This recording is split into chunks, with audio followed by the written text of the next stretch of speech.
Welcome to The Teaching Curve, a podcast exploring the pedagogy of global politics and international studies, produced under the auspices of the innovative Pedagogy initiative of the International Studies Association and made available through ISA's Professional Resource Center. I'm Jamie Free, Associate Provost and Professor of Global Politics at Bridgewater College. Each episode of The Teaching Curve is a conversation with a thoughtful and innovative teacher of international studies. The goal is to celebrate and inspire pedagogical creativity by telling stories of teachers like us, who wrestle with the same problems we do, who fail and wish they had done better just like we do. When they push through the challenges and find solace in both the effort and often the successes, it helps us all take up the gauntlet and dedicate ourselves to the work required to be better teachers of global politics. This episode is a conversation with Dr. Jan Luedert, Associate Professor and Director of Curriculum and Instruction at the City University of Seattle in Washington in the United States. Jan's won numerous teaching awards and is the editor of a new book, Signature Pedagogies in International Relations, just published this year. In our conversation, Jan and I talk about a liberal arts approach to teaching and how adopting one can help build a variety of skills and attitudes into any global politics course. How having students identify and own their assumptions at the beginning of a theory class can help them understand the nuances of IR theory and the nature of politics more generally, and the concept of signature pedagogy and how it can inspire reflection and deeper thinking about those deeper structures that affect all our teaching. Jan Luedert, welcome to The Teaching Curve. So happy we could make this happen, and I'm really looking forward to our conversation. Thank you for the invitation, Jamie. So these podcasts episodes, we try to start off by helping everybody understand a little bit about where you are as a teacher. And the best way to do that is for you to describe the people who make you a teacher, who are your students. So tell me a little bit about your students. Yeah, I'm currently, I'm actually the Director for Curriculum and Instruction at City University of Seattle.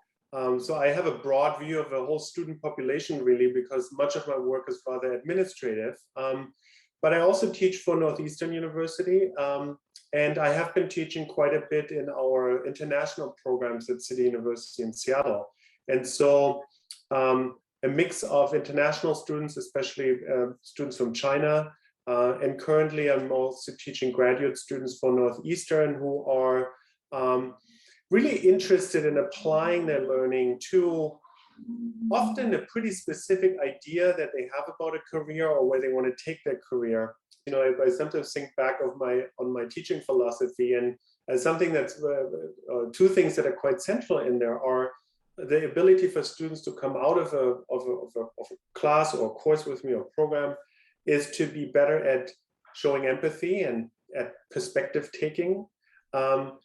But also understanding their role in the world as positive agents of change. In many ways, I think, and I'm a strong believer in some sort of a liberal arts tradition to IR teaching. And that really entails preparing students not just to be experts, but to be humans in the world that have to solve really thorny and complex issues.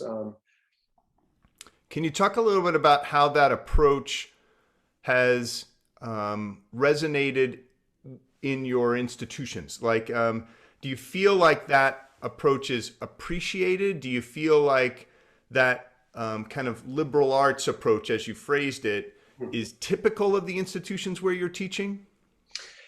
I think in North America, and I'm learning this as, I'm now more than a decade into living in North America, I have learned that universities often live two existences at the same time. On the one hand, they have to be economically viable, and on the other, they are aiming to provide valuable education to students. And depending on where we sit sometimes, I think the one takes precedent over the other. And I certainly, in my role also on the administrative side, sometimes feel that the liberal arts tradition to teaching gets lost in the mix, and we have to remind ourselves that it's about being sustainable, but it's also about what is our long-term vision, what's our value in terms of providing something more than just a career step. right? And I think that's always a tension. But I believe by modeling an interest in the liberal arts and citizenship skills, if you will, that shows results, right? Students appreciate it. They become better not just at the content and concept, but also at the way that they engage with each other and deal with difference. I think we often encounter strong opinions in the classroom, and by also working on that perspective taking and empathy piece, I think we can really also affect, like you said, developmental and building character as well. So tell me a little bit about how you came to that approach to your pedagogy. Did you have those kinds of experiences in your own learning as a student? I first, during my undergraduate, I took up the chance to study in Dar es Salaam in Tanzania for 6 months. And that was a really life-changing experience for me. I came out of East Germany, the wall had come down, and I was able to study in a country where a fraction of high school students get afforded a space at the university. So it really showed to me the type of privilege that we have when we're able to go to university. And then this then meant that I took up the opportunity to work in international development in Botswana for several years. And there I realized that international relations on the ground can be really messy and frustrating. And so I wanted to know more. So I went to school and I did my master's at the Australian National University. And people like Christian Roos-Smith and Catherine Morton, they were great mentors to me in terms of teaching. Because they brought a passion and they brought an interest in the individual and everybody in the classroom. And they created really lively discussions. And that really continued as I went to the University of British Columbia, where I worked with Richard Price and Katharina Coleman, who was my dissertation supervisor, and Alan Sens, who is, I think, believed the first professor of teaching at UBC. And I just enjoyed that they made teaching not just a side project, but it was something important to the trifecta. I think what academia is. We all have to do the admin work.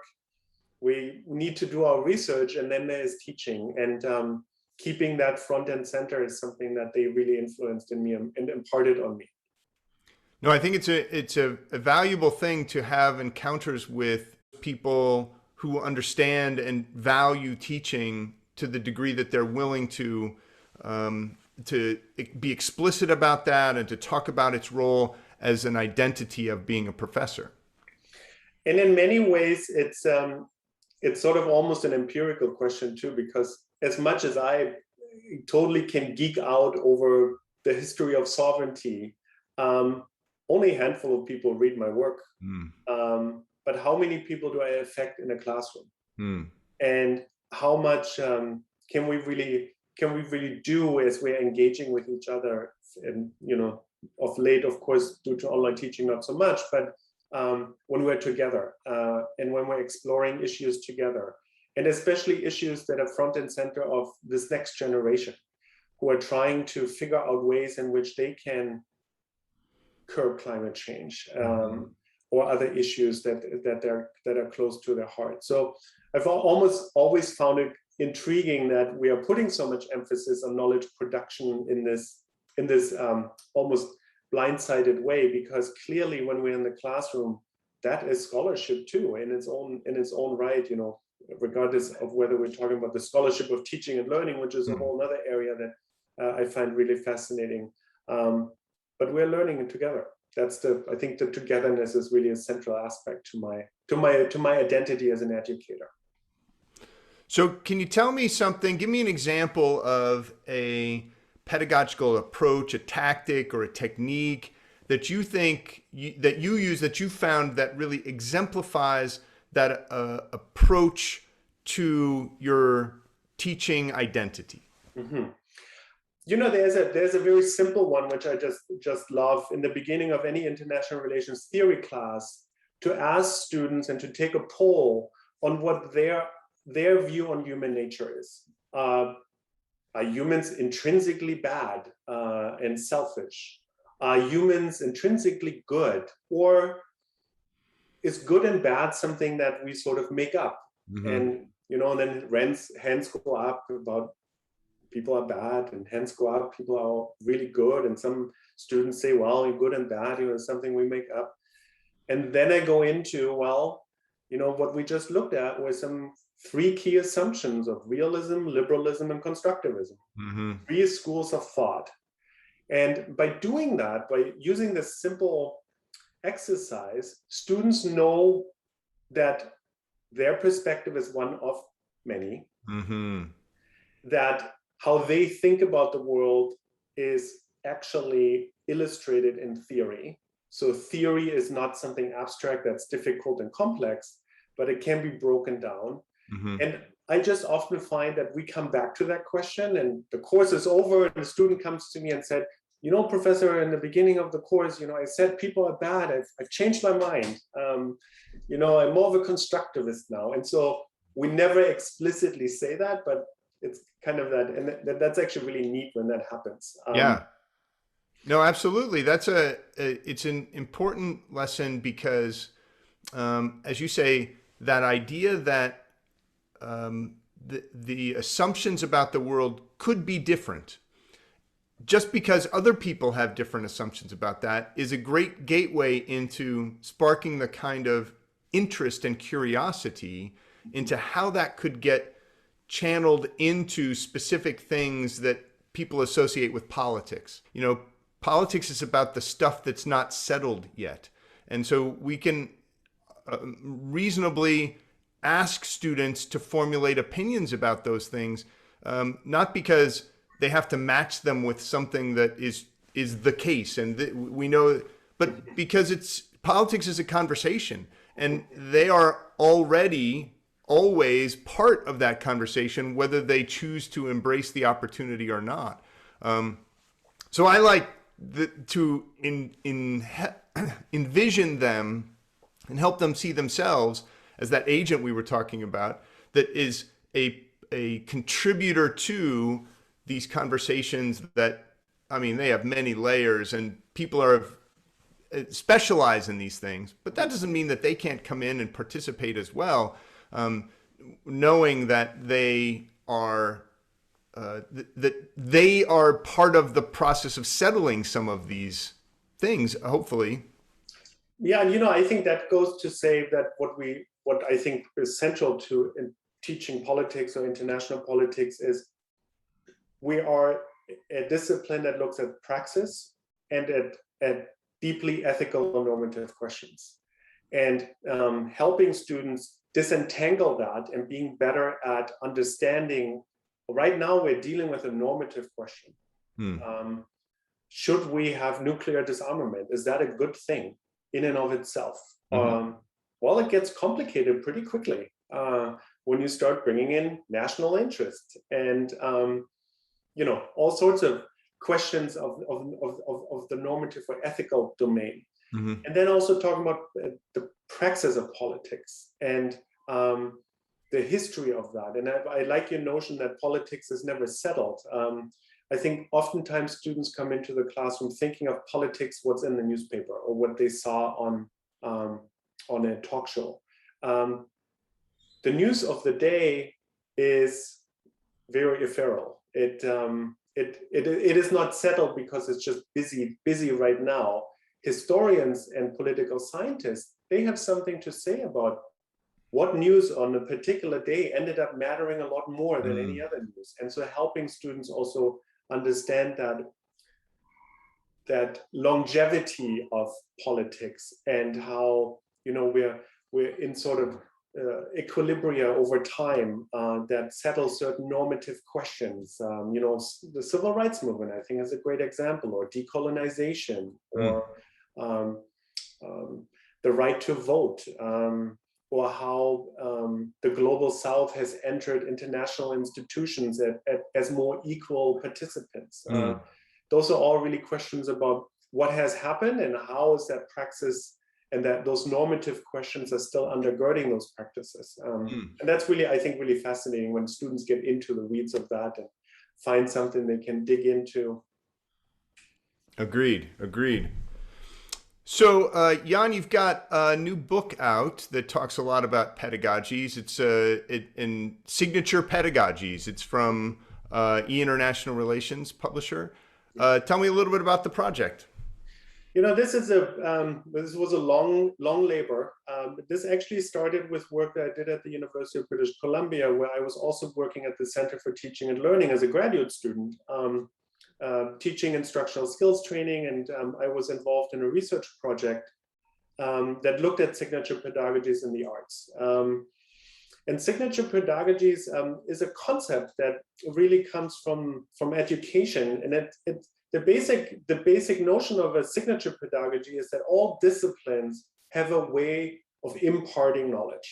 And we have, there's a model that we applied in the book, and we have, I believe, some 14 chapters from authors from around the world, from all types of institutional settings, starting with R1 institutions all the way to smaller liberal arts colleges, contributors from Europe, from Hungary, from Brazil, private nonprofit institutions, young and older professors, and they're all using this model of the signature pedagogy framework to reflect on their own teaching and their own teaching practices. And at the center of the book's impetus is to really think about, well, what are the implicit and explicit notions in our teaching to bring forward a more reflexive basis to our teaching?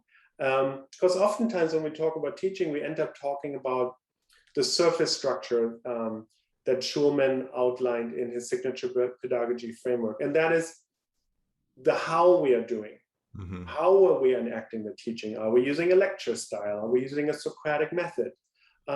But below that, there is the implicit and the deep structure. And the implicit structure is about who counts as important. What concepts make up our frameworks? Mm-hmm. Who do we disregard as epiphenomenal? And then in the deep structure, there are those ethical questions. Who do we actually listen to?